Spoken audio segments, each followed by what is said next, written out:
पण आता तुम्ही मराठी माणसाच्या मुद्द्यावरती निवडणूक घेऊन जात आहेत. असा परत म्हटलं जातं की शिवसेना मी जरी शेवटच्या 2-3 निवडणुका बघितल्या त्याच्यामध्ये हाच मुद्दा होता. 2012ला मला आठवतं आहे पृथ्वीराज चव्हाण मुख्यमंत्री असताना म्हणाले होते की शिवसेना या निवडणुकीनंतर शिल्लक राहणार नाही. त्या निवडणुकीवरती पुन्हा मराठी माणूस शिवसेनेच्या अस्तित्वावर वसंतदादा पाटलांपासूनचं आहे 85 सालापासून. म्हणजेच काय जे मी म्हणतोय की 1960 सालापासून आत्तापर्यंत मुंबईवरती यांचा जो डोळा आहे तो डोळा हे त्यांचं स्वप्न हे दरवेळेला मुंबई जिंकून महाराष्ट्रापासून मुंबई तोडायची किंवा मुंबईतली मराठी संस्कृती मारायची ह्याच आहे हेतू.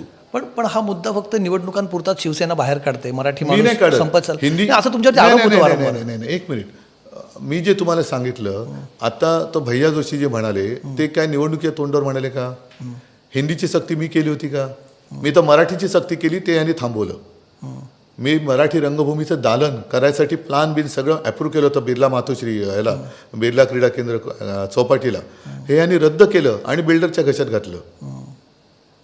अनेक ठिकाणी म्हणजे आज जे चाललेलं आहे धारावीच्या निमित्ताने अर्धी अधिक मुंबई अदानीच्या घशात घातले.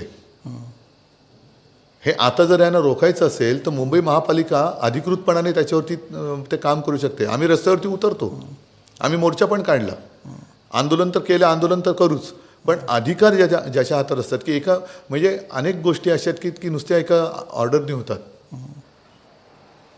तर मुंबई महापालिका आज त्यांच्याकडे न देण्याचं कारण, देऊ नये ह्याचं कारण मुंबई नाही तरी सगळे अदानीच्या घशात घालतील. आता तुम्ही परत बघा पुन्हा हे कदाचित मुंबईचं बॉम्बे करतील, कारण त्यांचा केंद्राचा मंत्री येऊन बोलून गेलाय IIT मुंबईला की तुम्ही IIT बॉम्बेचं मुंबई नाही केलं मला आनंद आहे. म्हणजे यांना परत मुंबईचं बॉम्बे करायचं आहे. हा तुमचा फक्त राजकीय आरोप आहे की तुम्ही म्हणताय की तुम्हाला जी वस्तुस्थिती मला जी दिसते मी तुम्हाला दाखवण्याचा प्रयत्न करतो. या प्रदूषणात सुद्धा पट्टे की नाही तुम्ही बघा. तुम्ही म्हणता की भाजप सत्तेत आली तर पुन्हा मुंबईचं बॉम्बे म्हणजे मुंबईची मराठी संस्कृती मारतील, मुंबईचं व्यक्तिमत्व मारतील, सगळीकडे जे टॉवर्स आणि सगळं वाट लावून टाकतील.